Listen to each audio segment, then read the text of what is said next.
दोस्तों 2016 में एक गाड़ी मालिक ने बड़े चाव से, बड़ी उम्मीदों के साथ एक नई गाड़ी खरीदी। ये सोच करके मैं अपनी ट्रांसपोर्ट कंपनी चलाऊंगा, एक गाड़ी लूंगा, फिर 2 लूंगा, 3 लूंगा, अपने परिवार का भी अच्छे से पालन पोषण कर सकूंगा, मेहनत से अपना काम करूंगा। इसी उम्मीद से इस गाड़ी मालिक ने गाड़ी खरीदी। लेकिन फिर एक ऐसी गलती हो गई कि आज की डेट में ना तो गाड़ी बची है, ना कोई कमाई है, और इसके ऊपर कई दिनों तक जेल की हवा भी खानी पड़ गई और केस अलग से चल रहे हैं। ऐसा क्या हो गया इस गाड़ी मालिक के साथ, बताऊंगा मैं आपको आज की इस खास ग्राउंड रिपोर्ट में, छोटे से कमर्शियल के बाद। ट्रांसपोर्ट टीवी की नई पेशकश है ट्रांसपोर्ट मॉल, जो कि गाड़ियों का बीमा करवाने के लिए सबसे सही जगह है। तो बीमा के लिए व्हाट्सएप करें गाड़ियों के नंबर 90 831 90 831 पर। ट्रांसपोर्ट टीवी पर आपका स्वागत है। मैं हूं मनिंदर सिंह और आप देख रहे हैं ग्राउंड रिपोर्ट। दोस्तों, जिस गाड़ी मालिक की मैं बात कर रहा हूं उसका नाम है फहीम शेख। सूरत गुजरात के रहने वाले हैं। गुजरात नंबर गाड़ी है आयशर 1110 HP प्रो। ये गाड़ी खरीदी थी 2016 में। 95% लोन था इस गाड़ी के ऊपर, लगभग 15 लाख रुपए का। 3 महीने तक सही सलामत गाड़ी इन्होंने चलाई, किस्तें भी देते रहे। फाइनेंस हुआ था, 36,800 रुपये किस्त थी प्रति महीना इस गाड़ी की। लेकिन 3 महीने बाद क्या हुआ कि इनका एक एक्सीडेंट हो गया। इनका पर्सनल एक एक्सीडेंट हो गया, जिससे पैर, जो इनका बायां पैर था, उसके ऊपर काफ़ी बड़ी चोट इनको लग गई, जिसको लेकर इनको एक मेजर ऑपरेशन भी इनके पैर का हुआ। उस ऑपरेशन के बाद फहीम ये समझ गए कि अब मैं कम से कम कुछ महीनों तक तो गाड़ी अपनी चला नहीं पाऊंगा, लेकिन जो इसकी किस्त है वो तो रुकने वाली नहीं है। तो मुझे कुछ ऐसा करना होगा कि कम से कम अगर कमाई नहीं होगी तो मेरी जो किस्त है वो बाहर की बाहर निकलती रहे। यही सोचकर इन्होंने अपने एक दोस्त को बोला कि यार मैं तो घर से भी नहीं निकल पा रहा, तू कोई इंतज़ाम कर ले, कोई ट्रांसपोर्टर मुझे मिलवा दे जो मेरी गाड़ी चलवा ले 3-4 महीने, और कम से कम मुझे इतने पैसे मिल जाएंगे जिससे मेरी किस्त निकलती रहे, कमाई चाहे ना हो। लेकिन ये जो दोस्त थे, इन्होंने एक ऐसी सलाह दे दी, एक ऐसा व्यक्ति मिलवा दिया कि ये दुश्मनों से ज़्यादा हो गया काम। एक ऐसे एजेंट से मिलवा दिया जिसका काम था सेल परचेज गाड़ियों की करना और गाड़ियों को किराए पर देना। उसके ज़रिए इस गाड़ी को किराए पर दे दिया गया। जिसको किराए पर दी गाड़ी, उसका नाम था जावेद अब्दुल शेख। ये भी सूरत के ही रहने वाले थे। इनके साथ जो डील फाइनल हुई वो थी 6 महीने के लिए डील हुई कि 6 महीने तक जो जावेद अब्दुल शेख गाड़ी को चलाएंगे, और 2.5 लाख रुपया उसके एवज में शुरू में ही उन्होंने दे दिया। तो बुरी डील नहीं थी। एक तो एडवांस पैसे मिल गए 6 महीने के, 36-37 हज़ार रुपये किस्त थी, और लगभग 40,000 रुपये के हिसाब से इनको पैसे महीने के मिल रहे थे। तो ये निश्चिंत हो गए कि चलो ये अच्छा हो गया, और 6 महीने के बाद वापस मैं अपनी गाड़ी लेकर पहले की तरह उसको चलाता रहूँगा।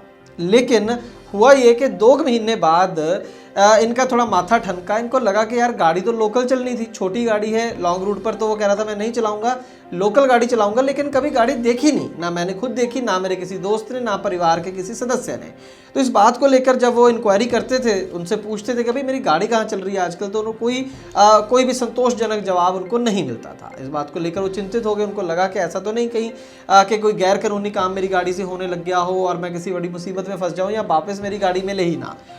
तो इस बात को लेकर उन्होंने जो लोकल पुलिस स्टेशन था वहाँ पर गए, वहाँ पर कंप्लेंट करी, लेकिन कुछ नहीं हुआ। ना तो कोई FIR दर्ज हुई और ना ही पुलिस ने दूसरी जो पार्टी थी उससे कोई पूछताछ की। उसके बाद ACP तक पहुँचे। ACP ने दोबारा वो जो लेटर था पुलिस स्टेशन को मार्क कर दिया, लेकिन एक्शन कुछ नहीं हुआ। उसके बाद कई बार इनका कहना है फहीम का कि मैं पुलिस स्टेशन बार बार कंप्लेंट अलग अलग तरीके से करता रहा, लेकिन कुछ नहीं हुआ। ना तो मेरी गाड़ी पुलिस वालों ने ट्रेस करी, ना कोई FIR दर्ज करी, ना उस व्यक्ति को बुलाकर पूछताछ हुई। जब भी कुछ होता था मुझे ही बुलाकर, फहीम को ही बुलाकर उसकी ही इंक्वायरी कर ली जाती थी, पूछताछ कर लेते थे, उसको वापस भेज देते। इसके बाद यहां तक हुआ कि वो गाड़ी मिल गई फहीम को, कहीं पर चलती फिरती मिल गई। उसके बाद ट्रेस कर ली उसने गाड़ी। उसके बाद उसने पुलिस को फ़ोन करा कि जी मेरी गाड़ी दिलवा दो इनसे। उसके बाद भी पुलिस वहाँ पर नहीं पहुँची। तो अब फहीम को ये क्लियर हो गया था, और वो डर इस बात से भी ज़्यादा गया कि एक तो ये बंदा कोऑपरेट नहीं कर रहा, मेरी गाड़ी ले गया, और ऊपर से पुलिस भी सीधा सीधा उसी व्यक्ति का साथ दे रही थी, क्योंकि पूछताछ नहीं करनी, ट्रेस नहीं करना, वहाँ पर पहुँचना नहीं। तो इसका मतलब यही था कि पुलिस भी उसके साथ ही मिली हुई है। तो इस बात पर फहीम की जो टेंशन थी वो बहुत बढ़ गई। लेकिन दूसरी पार्टी जो थी, फहीम का कहना है अब्दुल शेख जो व्यक्ति था, दूसरी तरफ से उसको धमकियां मिलने लगी। फहीम का ये आरोप है कि उसको धमकियां मिली, काफ़ी सीरियस धमकियां मिली उसके परिवार को लेकर। उसके परिवार में बुजुर्ग माँ बाप हैं, बच्चा है छोटा। तो वो डर गया फहीम के गाड़ी तो मेरी अब जा ही चुकी है, ऐसा ना हो कि मेरा कोई और ज़ाती नुकसान हो जाए। तो कुछ महीने तक वो चुप करके अपने घर पर बैठ गया कि जो हो गया सो हो गया, देखी जाएगी क्या होगा। लेकिन कुछ महीनों बाद अपने दोस्तों से बात करी, कुछ हिम्मत जुटाई, उसको लगा कर ये तो जो मसला है ये पेंडिंग छोड़ना भी खतरनाक हो सकता है, इसका कोई हल तो होना चाहिए, या तो गाड़ी मिले या कम से कम पता चले कि हुआ क्या है। तो एक दिन इनका कहना है, खुद ही ये फ़हीम ने हमें बात बताई कि 4-5 लोग लेकर वो गए जो अब्दुल शेख के जो लोग थे उनसे मिलने, लेकिन वहाँ पर हाथापाई हुई। इनके लोगों ने, फ़हीम के लोगों ने बताया कि हमने उनकी अच्छी खासी पिटाई भी कर दी, और उस पिटाई का सिर्फ फ़ायदा ये हुआ कि इनको ये पता चल गया कि गाड़ी कहाँ पर है। उन लोगों ने बताया जब उनकी पिटाई हो रही थी कि राजस्थान के खेरवाड़ा नाम की एक जगह है, वहाँ पर गाड़ी है, लेकिन एग्जैक्ट एड्रेस नहीं बताया, बस इतना बताया कि खेरवाड़ा में है, उसके आगे हमें कुछ नहीं पता। इसके बाद क्योंकि गुजरात के रहने वाले फ़हीम लगातार ये खेरवाड़ा के चक्कर लगाते रहे 3 महीने तक, लेकिन खेरवाड़ा कोई ऐसी छोटी सी जगह तो नहीं थी कि जाते ही वहाँ पर गाड़ी दिख जाएगी। तो 3 महीने आते रहे जाते रहे, लेकिन गाड़ी का कुछ नहीं पता चला। आखिरकार 3 महीने बाद इनको ये पता चला कि आप उस गाड़ी को एक बार चेक करो कि एक्साइज डिपार्टमेंट के पास तो नहीं खड़ी वो गाड़ी। जैसे ही एक्साइज डिपार्टमेंट में गए फ़हीम, गाड़ी वहीं थी, लेकिन हुआ ये कि पकड़कर उन्होंने इसको थाने में बंद करवा दिया। उनका कहना था कि हम तो तुम्हें ढूंढ रहे हैं कई महीनों से, आज तुम खुद ही आ गए हो तो हमारा काम आसान हो गया। पकड़कर उसको हिरासत में डाल दिया। जब उसने पूछा कि ऐसा मैंने क्या कर दिया, तो बताया गया कि तुम्हारी गाड़ी से इल्लीगल शराब की स्मगलिंग हो रही थी। उसी इल्ज़ाम में ये गाड़ी पकड़ी गई है, और जो लोग इसको चला रहे थे वो भाग गए हैं। रजिस्टर्ड ओनर क्योंकि तुम हो, गाड़ी तुम्हारे नाम पर रजिस्टर्ड है, इसलिए जिम्मेवार भी तुम ही हो। उसको पकड़ के हिरासत में डाल दिया गया। 27 दिन तक फ़हीम को बिना किसी गलती के जेल में रहना पड़ा। 27 दिन बाद ज़मानत करवाई उसके भाई ने। अब फ़हीम बाहर है, लेकिन उसकी ज़िंदगी जो है पूरी चरमरा गई है। जो सपने थे गाड़ी खरीदते वक्त के, ट्रांसपोर्ट कंपनी बनाऊंगा, अच्छा खासा अपनी फैमिली का जो है पालन पोषण करूंगा, वो सब मिट्टी में फ़िलहाल मिल गया है।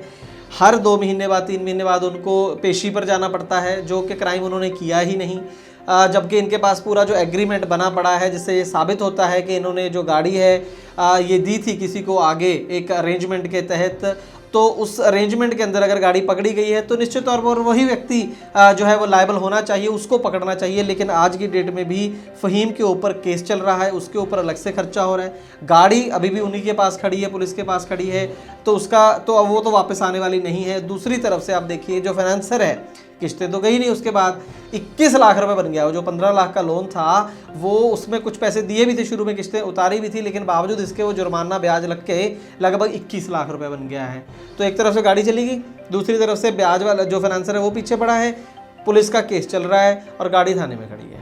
और घर का जो खर्चा कैसे चल रहा है कि आज की डेट में कहीं पर वो जॉब कर रहे हैं 13-14 हज़ार रुपए की फ़हीम। तो राजस्थान पुलिस ने मेरे को जेल में डाल दिया। आज आबकारी थाने में मेरी गाड़ी जमा है 3 साल से, और वकील साहब बोले 50% भरना है और गाड़ी छूटेगा, जबकि गाड़ी का वैल्यू 14 लाख रुपया है।